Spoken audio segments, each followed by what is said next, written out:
Il était une fois un vieil homme et une vieille femme dans une petite maison à l'orée de la forêt. Tout dans leur vie se disputait, une seule chose manquait, le vieil homme et la vieille femme n'avaient pas d'enfants. Une fois, le vieil homme a demandé de faire cuire un pain d'épices en forme de petit homme. La vieille femme a regardé dans la grange, et il n'y avait presque plus de farine. Elle a pris un bol, l'a frotté le long de la boîte, l'a brossé le long du fond, et une poignée de 2 poignées environ a été recueillie.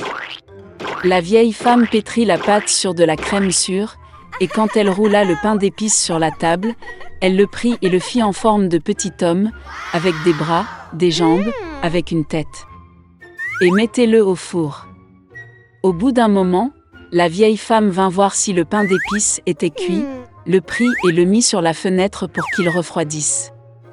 L'homme en pain d'épices s'est refroidi, s'est allongé, s'est couché, mais s'est soudainement levé, et a couru aussi vite que possible hors de la maison, de la fenêtre au banc, du banc au sol, à travers le sol et aux portes, a sauté par-dessus le seuil du porche à la cour, de la cour à la porte, de plus en plus loin.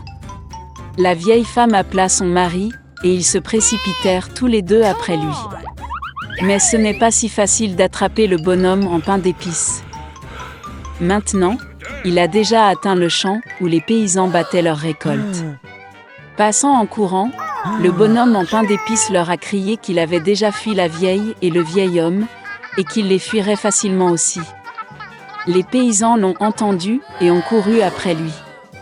Mais, peu importe la vitesse à laquelle il courait, ils ne pouvaient pas le rattraper.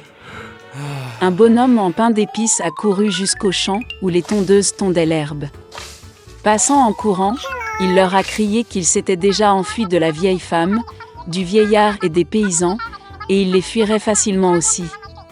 Les tondeuses ne pouvaient pas supporter un tel ridicule, tout le monde se précipita après le bonhomme en pain d'épices. Ils courent aussi vite qu'ils le peuvent, mais ils ne peuvent pas rattraper. Et vers le petit homme, la vache marche, il lui a crié qu'il s'était déjà enfui de la vieille femme, du vieil homme, des paysans et des faucheuses, et qu'il la fuirait facilement aussi. La vache s'est fâchée et s'est aussi précipitée après le bonhomme en pain d'épices. Seulement, il ne peut pas rattraper. Et un cochon le rencontrait. Le petit homme a crié qu'il avait déjà fui la vieille femme, et le vieillard, et les paysans, et les faucheuses, et la vache, et il la fuirait facilement aussi. Un cochon hurla et courut après. Seulement, elle ne put rattraper son retard, elle était trop grosse. Un bonhomme en pain d'épices court le long de la route et un lièvre le rencontre. Le petit homme a dit qu'il s'était déjà enfui de la vieille femme, du vieillard, des paysans, des tondeuses, de la vache et du cochon, et il le fuirait facilement aussi. Le lièvre entendit cela et courut après lui. Il ne peut pas non plus rattraper le petit homme, seul le lièvre l'a vu. Un bonhomme en pain d'épices court et un loup le rencontre. « Je vais vous manger », dit. Et le petit homme lui répondit qu'il avait déjà fui la vieille femme, et le vieillard, et les paysans, et les faucheuses, et de la vache, et du cochon, et du lièvre, et il le fuirait facilement aussi. Le loup grogna et se précipita sur l'homme en pain d'épices, et il esquiva et courut aussi vite qu'il le put. Seul le loup l'a vu. Un bonhomme en pain d'épices court et un énorme ours le rencontre. Son petit homme n'avait pas peur, mais criait qu'il avait déjà fui la vieille femme, et le vieil homme, et les paysans, et les tondeuses, et de la vache, et du cochon, et du lièvre, et du loup, et il s'enfuirait facilement de lui aussi. Un ours féroce lui tapa du pied et courut après lui. Mais l'ours était trop lent pour rattraper le bonhomme en pain d'épices. Un bonhomme en pain d'épices court et un renard le rencontre. Le renard était très rusé, mais le petit homme ne le savait pas.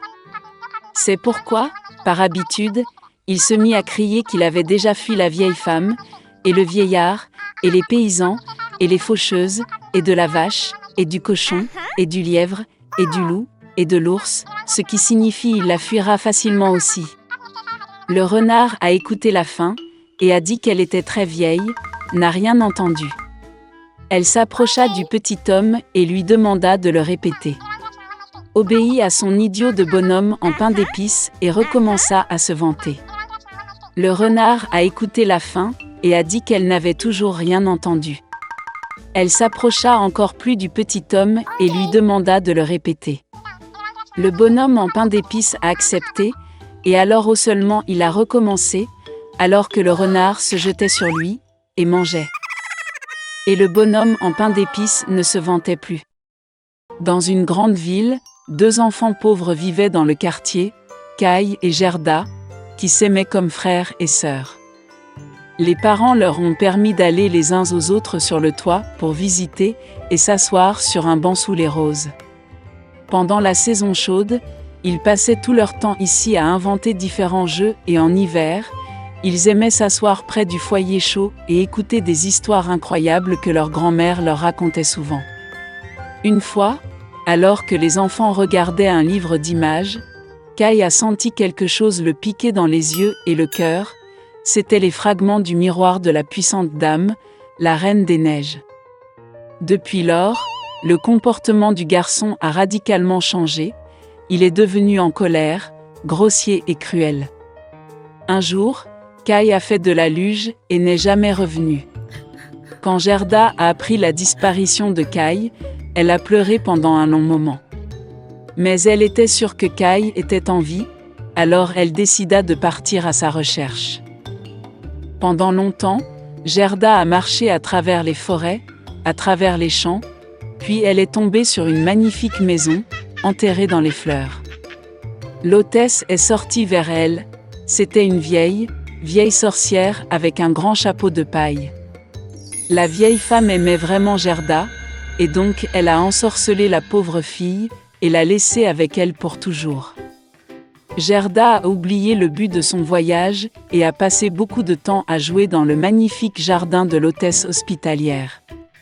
Une fois, elle a accidentellement vu une rose et s'est souvenue de Kai, et se réveillant immédiatement de la magie, elle a pris la route.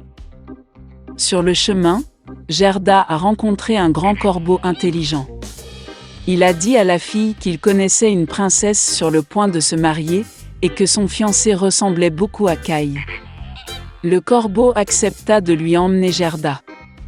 Une fois dans le palais, Gerda a réussi à voir le futur prince, malheureusement, ce n'était pas Kai. La princesse, ayant entendu la triste histoire de la jeune fille, lui a offert une voiture d'or avec un cocher et des domestiques, ainsi que des chaussures, un manchon et une robe magnifique. Et Gerda a pris la route. Dans la forêt sombre, la voiture étincelante a immédiatement attiré l'attention des voleurs, qui l'ont immédiatement attaquée. Le voleur a fait prisonnier Gerda. Elle a emmené Gerda au château du voleur pour montrer sa ménagerie, qui contenait des pigeons forestiers et des rennes de Laponie. En entendant l'histoire de sa captive, le voleur eut pitié d'elle et la laissa partir avec le renne à la recherche de Kai. Le renne a amené la fille à la vieille femme Lapone, qui a réchauffé et nourri la jeune fille épuisée. Elle a écrit quelques mots sur la morue séchée à son amie Fine, qui vivait près du palais de la Reine des Neiges, en lui demandant de l'aider. Elle expliqua à Gerda que la raison du mauvais comportement de Kai était les fragments du miroir qui frappaient son cœur et ses yeux, et il ne serait jamais le même si la glace n'était pas fondue par le pouvoir d'un cœur chaleureux et aimant. Gerda se rendit au palais de la Reine des Neiges. Toute seule, personne n'osa s'approcher de la maison de la puissante dame. Elle était très froide et effrayée. Se retrouvant dans le château, Gerda fut surprise de voir à quel point il était froid, désert et mort.